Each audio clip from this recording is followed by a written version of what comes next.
How heartbreaker is it to go that way, finish the game that way? I think anytime we're at Red Bull Arena we don't get 3 points, it feels like a loss.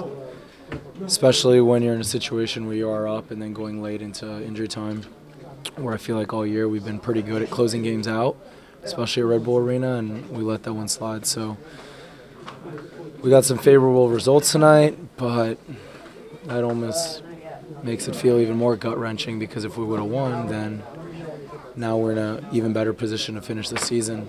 But now it's going to be interesting going into the last 4 games. Well, with the way you gave up the 2 goals in both injury time, the one deflection and actually the second deflection, if you want to look at it that way. I mean, Jesse was saying you guys just can't seem to close. You said close it out. He didn't use the word close it out, but he said you just can't seem to figure out a way to reward yourselves.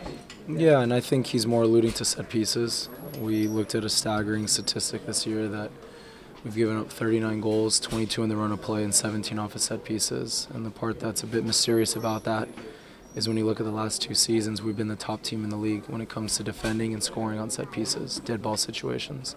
And when you include when you include throw-ins, they scored 2 goals off of throw-ins tonight and 1 off of a deflection on a free kick, and it's 3 dead ball situations that they were able to punish us on. And that's the part that's a bit mystifying when a team like ourselves, who has quality and talks about it at length, we prepare in the right way to defend these dead ball situations, and then it doesn't go our way.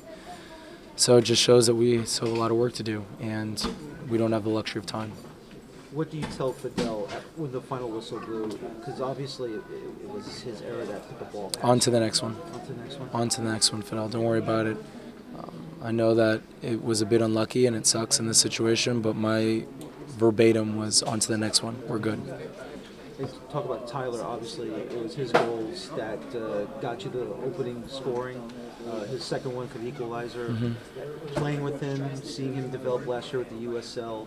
What can you say about Tyler's performance tonight? Because he keeps improving every time he plays. Yeah, Tyler's been an important player for us all season. And when you look at his development, it's not only important for him, but for the entire team. And as he continues to grow as a player, we know that there's still areas that he's going to improve upon, and one is the offensive piece. And tonight you were able to see, at least on full display, what he's able to do and how he can be dangerous. And he got not only his first professional goal, but he got his first professional brace. So we're glad that he was on tonight, because I think a lot of us weren't necessarily on, and he really bailed us out with those 2 goals. Ultimately, what do you put the defensive performance down to? Like what? For us, it just came down to set pieces, because I don't think they got too many chances on the run of play, maybe 1 or 2.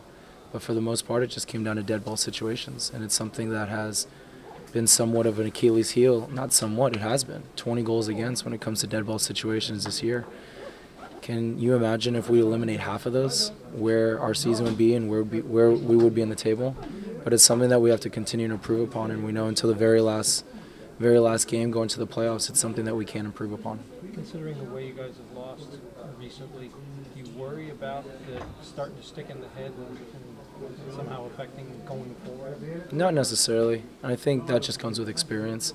I know the team spirit within this locker room, and you were even able to see that tonight when we were down 2-1. We were able to get back into it, and then unfortunately it didn't go our way. But there's something special in this locker room when it comes to guys sticking up for each other. And you look at the last 3 seasons, or even the last 4 seasons, 3 of the 4 seasons we win the East, we go in with all the momentum, and all of a sudden it doesn't work out. But if you remember 2014, we barely snuck in, and we came 1 goal away in New England from going to the final. So these things have a funny way of working out. I'm hoping that it tends to be more like 2014, but I guess you don't really know.